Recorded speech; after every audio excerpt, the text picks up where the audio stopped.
کا شکر ہے، تھوڑا گزارا ہوتا جا رہا ہے. لیکن اس 10,500 روپے میں سب سے بڑی نقصان یہ ہے کہ اس معاشرے میں غریب کے لیے کوئی گنجائش نہیں ہے. کیونکہ کل ایسا ہوا تھا، میرا ایک بیٹا بیمار تھا، چھوٹا بیٹا. آ، اس کی بہت زیادہ بخار تھا.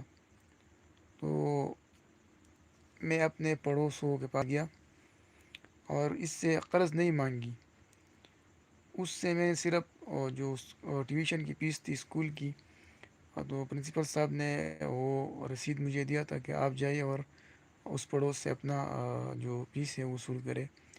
تو میں تقریباً عصر کے ٹائم اس کے گھر گیا اور ان کو بتایا اور سمجھایا کہ میرا بیٹا شدید بیمار ہے، برائے کرم آپ وہ فیس مجھے عطا کریں تاکہ میں اپنا بیٹا کی علاج معالجہ کر سکوں. تو اس نے کل شام کہ میں کل شام یہ پیسے آپ کو حوالہ کروں گا. لیکن تقریباً 2 دن بھی گزر